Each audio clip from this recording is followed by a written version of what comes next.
Breaking news out of the Southern District of New York, where Ghislaine Maxwell has been sentenced to 20 years for sex crimes involving her ex-boyfriend, Jeffrey Epstein.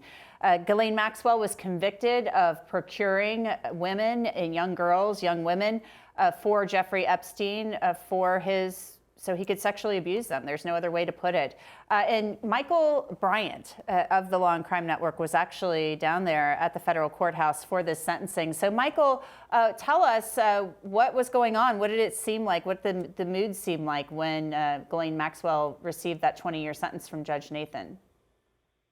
Yeah, it was, as these things go, and there's a lot of buildup. It was Right. 2.5 hours from the time the hearing began. And so a lot of anticipation. But the biggest moment, aside from the actual sentence being pronounced, was when Ghislaine Maxwell made a statement. And she made one heck of a statement. If you didn't know better, you would think she was addressing, some of the highfalutin society dinner club. She acknowledged all of the victims who gave very heartbreaking statements as well.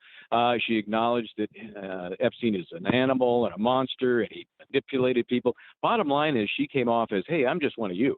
I'm just one of the victims here. And there was no real remorse. There was acknowledgement of all the things that these folks went through. No real responsibility. And that's key to the sentence that was imposed, because the judge said just before imposing that sentence, I saw no responsibility being taken by this defendant. And the guidelines would have given her somewhere between 18 and 19 years, give or take. So there was an upward departure of sorts by the judge herself. And I really think she tied it to the fact that this eloquent statement that was made did not involve any acceptance of responsibility for what these victims had gone through. I don't find that completely surprising, given what we've seen from her counsel in this case and some of the statements that have been made in court documents and things like that. Michael, I am just stunned that she actually spoke. Obviously, at trial, it's much different.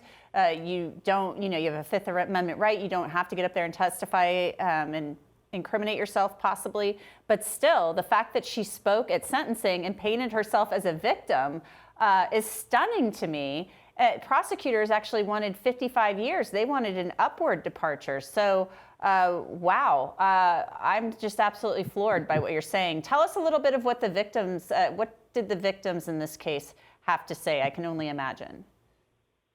Yeah, I mean, they all paint this just horrible history of first meeting Ghislaine, and then through Ghislaine, Epstein, and then just the sexual abuse began almost immediately. And they were all in a point in their lives where they were vulnerable. They needed friends or money or acceptance, and they were given all of those things. And oh, by the way, here's some rape and molestation along the way. Sarah Ransom gave a tremendous a speech, as it were. There were two survivors that spoke that were not technically part of the trial because they were of age at the time these crimes against them took place, but the court allowed them to speak. Sarah Ransom was one. She's from England, had just a very heartfelt message to give. A little more spitfire came from Elizabeth Stein, who has been suffering in silence till the day the verdict came down. She came to this courthouse from Philadelphia almost every day during the trial, sat in silence in the back of the courtroom, not telling anybody about any of her life experiences. And then when the verdict came out, she came out.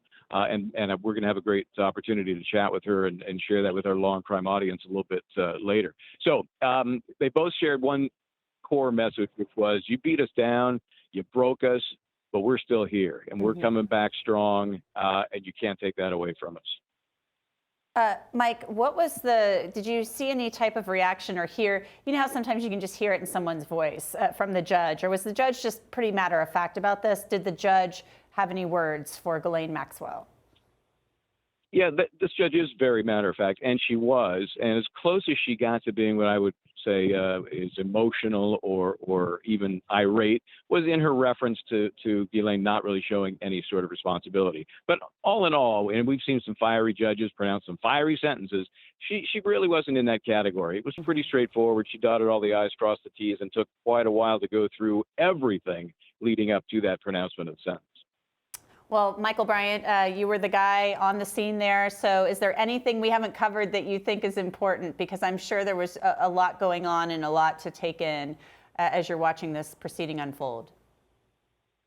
Yeah, I think, there's that certain sigh when it's all over. This is, the punctuation to a very long story. It's not really an exclamation point. It's more of a period. There's more that feeling of finally, this is done. And I should point out that there was an additional fine levied against Ghislaine Maxwell of $750,000. That's $250,000 per ultimate conviction, based on what is believed to be a $10 million bequest given to her by Jeffrey Epstein. So she may not have seen the money yet, but already $750,000, and that's going to be gone in a fine to this court. Interesting.